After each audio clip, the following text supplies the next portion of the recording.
Buenas tardes, queridos radioescuchas de su programa Universidad y Vida, de su periódico Cambio de Michoacán. Esta tarde nos acompaña la maestra Maribel Ríos, directora del Instituto Michoacano de Ciencias de la Educación, a quien le damos la más cordial bienvenida. Muchas gracias, Ernesto, por esta invitación. Muy contentos de estar en este programa y también al periódico Cambio de Michoacán. Muchas gracias por recibirnos. No, gracias a usted, es un honor contar con su presencia. Una primera pregunta para iniciar el programa.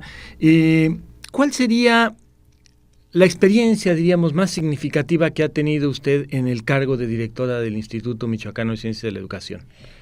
Válgame Dios, yo creo que experiencias significativas en esa institución tan dinámica se dan todos los días, pero tratando de concretar en una experiencia significativa, pues yo creo que ha sido la situación que nos provocó el proceso de gratuidad, porque como todos sabemos, la parte del financiamiento es muy importante para lograr los objetivos institucionales.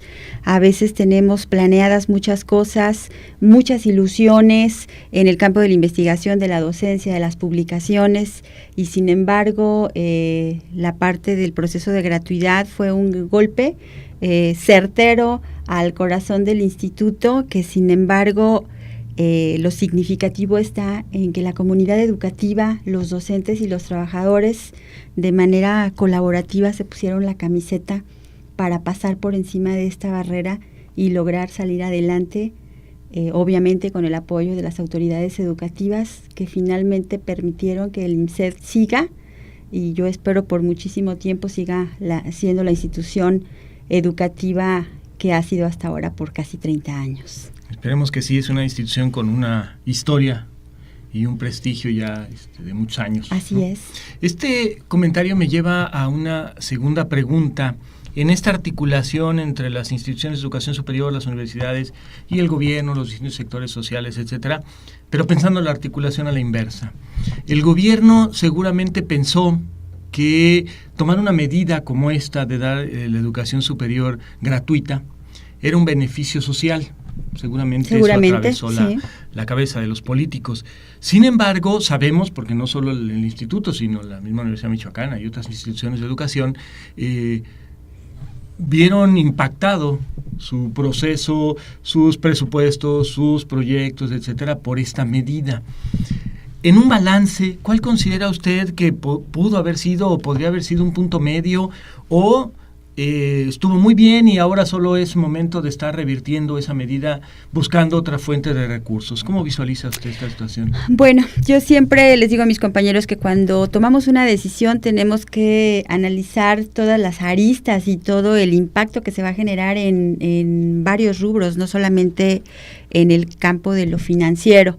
Tomar una decisión de ese tipo bien intencionada, porque reconozco que sería fabuloso que la sociedad michoacana, desde la educación inicial hasta la educación superior e incluso los posgrados, pudieran ser accesibles o gratuitos, todavía me queda duda, pero con mucha accesibilidad como lo ha sido la institución, pero hay que tomar en cuenta que existan no solamente las características o la posibilidad financiera, sino además la técnica, además la política, la sindical, la social, analizar el contexto que se está viviendo para poder lanzar incluso un beneficio. No siempre es el mejor momento para darle a los hijos de regalo de Reyes todo lo que piden. Ha sido una grata experiencia vivir este proceso difícil, porque todo nos deja lecciones.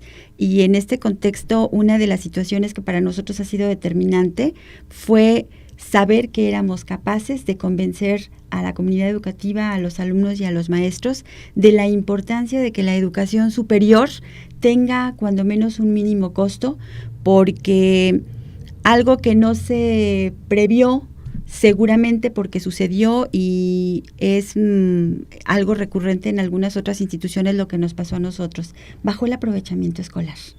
Bajó el aprovechamiento escolar con la gratuidad, los alumnos se inscribían y desertaban con muchísima regularidad, hubo mucha deserción, encontraban la parte, no dudo que muchos lo aprovecharon, pero hubo un porcentaje de alumnos que finalmente vieron en esto de la gratuidad algo como que pueden entrar y salir.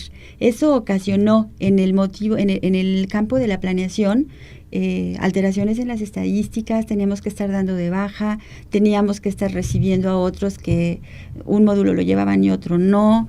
Entonces, lo que nos pasó al interior de las instituciones, solamente las instituciones lo sabemos. Tiene que ver entonces con el compromiso. Sí, definitivamente lo que de manera tan paternalista y tan abierta y sobre todo tan sin ninguna condición, sin ningún condicionamiento, sin ningún requisito se da, de repente no estamos preparados para recibirlo y es algo que nos pasó en la institución. Se está revirtiendo afortunadamente, eso es algo que tenemos que decir, pero sí nos pasó. Deserción, aprovechamiento, falta de compromiso, rebeldía de algunos alumnos, obviamente las situaciones legales, y siempre encuentran un buen consejero para seguir con este tipo de prácticas que afortunadamente cada vez son menos en la institución. Qué curioso fenómeno, porque uno esperaría un mayor aprovechamiento, diríamos, ¿no? Es decir, ahora no tiene un costo, aprovecha esta oportunidad, prepárate, etcétera, ¿no? Es curioso ese fenómeno porque nos lleva a pensar entonces que en esta articulación entre las decisiones de gobierno y las políticas educativas, finalmente intervienen tantos factores que tomar una decisión implica tener una mirada muy integral del problema como para tratar de atender lo que desde la perspectiva del gobierno en su momento se pensó como una gran medida de beneficio social, ¿no? En este sentido, supondríamos que hay un mayor compromiso o existiría un mayor compromiso ahora que la educación es gratuita, de los que sí permanecen, de los que continúan sus estudios, de los que aprovechan esta oportunidad. ¿Considera que habría un mayor compromiso o el compromiso sería igual si tuvieran sus cuotas como las tenían antes? Bueno, yo pienso que hubo una reversión definitivamente respecto a los procesos de deserción y falta de aprovechamiento. Tiene que ver con una cultura sistémica que se da hasta en la familia. Entonces, si a mí como padre de familia me está costando aportar cada semestre una cantidad para que tu hijo mío acudas a una institución, de alguna manera tengo la posibilidad de ver cómo estás, ver si te voy a apoyar el próximo semestre en razón de los resultados que hayas dado en este semestre. Pero también tenemos que decir que hubo casos significativos, hay chicos que están comprometidos, que debemos de aceptar que son personas responsables y que sin o a pesar de los procesos de gratuidad han sido responsables. Como los hay también los porcentajes que aunque sea gratuita, aunque cueste poco, aunque cueste mucho, no la aprovechan. Yo creo que todas las universidades vivimos esa parte, seamos públicas o privadas. Sin embargo, el fenómeno que nosotros vimos es que sí hubo un decremento en el aprovechamiento y con mucha facilidad los alumnos salían o se daban de baja temporal. Incluso tuvimos la experiencia de muchos alumnos que se dieron de baja de la institución para incorporarse a instituciones privadas. Qué curioso. Entonces sí, es curioso, pero bueno, así es la vida institucional, nos aporta muchos elementos y son materia de investigación que tenemos que seguir analizando, ¿no?, en el comportamiento de las comunidades educativas. Ahorita que menciona lo de las instituciones públicas y privadas o particulares, en realidad en las instituciones particulares también se da una deserción impresionante, diríamos. Creo alrededor del 25-30% de los alumnos que ingresan a una institución de educación superior particular no llegan a tercer, cuarto semestre en promedio, ¿no? Lo cual quiere decir que no es tanto la cuestión económica el eje nodal que hace, ¿no? Supongo que intervienen factores como la orientación vocacional, si eso era lo que se pensaba estudiar, qué tanto los padres están detrás de los jóvenes apoyándolos, porque en Michoacán y particularmente en Morelia vivimos un fenómeno Morelia es una capital estudiantil, vienen muchos jóvenes de los municipios, incluso de otros estados, pero llegan aquí más desorientados, dejaron a la familia, algunos llegan con algún familiar, otros rentan, llegamos viven solos en grupos, llegan solos, Así etc. es. Y supongo que eso también afecta este tipo de procesos, ¿no? Educativos. Bueno, yo pienso que el instituto, yo llego hace 2 años y yo ya tengo el conocimiento de que se trata de permear la cultura de la autogestión. Pretendemos hacer a los chicos responsables de su propio proceso educativo, y eso no quiere decir que la familia no tenga que estar atrás. Sin embargo, sí veíamos alumnos de 4., 5., 7. semestre que todavía eran acompañados por sus papás, digamos, para sacar una credencial o que iban a preguntar. No soy de las que descalifica ese tipo de conductas. Tenemos que ser respetuosos de las culturas familiares y de su organización interna. Sin embargo, sí pensamos que la educación universitaria ya tiene que haber más responsabilidad de los mismos alumnos hacia su proceso educativo, hacia su proceso administrativo y hacia todo lo que tenga que ver con la responsabilidad institucional. Pasamos de repente sustos porque, bueno, en los viajes de prácticas de repente también nos damos cuenta que los muchachos llegaron y después 3 no llegaron a su casa y entra uno en conflicto porque es difícil darle seguimiento a los grupos en ese tipo de actividades, pero seguimos apostando por generar personas responsables y eso es el gran reto de la institución ante el contexto nacional, ante las reformas educativas y ante el nuevo modelo que nosotros estamos queriendo generar en el IMSED. No digo rescatar porque el IMSED ha tenido hermosos momentos durante toda su historia y obviamente nosotros queremos imprimir un sello personal a esta administración a partir de sumarnos a lo que en estos momentos el contexto educativo requiere de la institución. ¿Qué población estudiantil tiene el IMSED? Ahorita que menciona lo de dar seguimiento a los estudiantes, ahorita mencionaba lo de las prácticas, supongo que la población estudiantil es más o menos numerosa. Tenemos 4.300 alumnos, 3.700 en licenciatura y 653 en posgrado. Es un número muy importante, más aún si tomamos en cuenta que de estos alumnos hay aproximadamente en 32 municipios grupos autogestivos, y eso es otra de las cosas rescatables. Nosotros tenemos grupos autogestivos en la mayoría de los municipios de la costa, de Tierra Caliente, de las partes lejanas en donde las otras instituciones es difícil que establezcan un campus.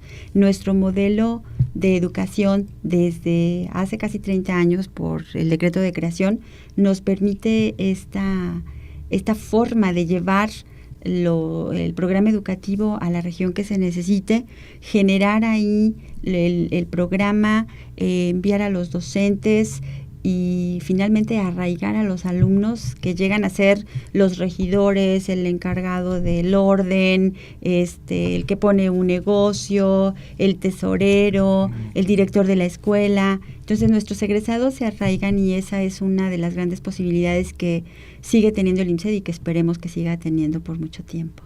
Antes de preguntarle sobre qué aporta el IMSED en su conjunto a la sociedad, me detengo tantito en esto que comenta en el sentido del modelo. Entiendo que el modelo supone poder llevar educación a distintos lugares sin necesariamente crear la infraestructura. Así es. ¿No? Esto, por lo menos así como suena, parece una gran ventaja en relación a las universidades u otras instituciones de educación superior, que lo primero que piensan es crear un edificio o crear unas oficinas o crear por lo menos algunos salones para iniciar.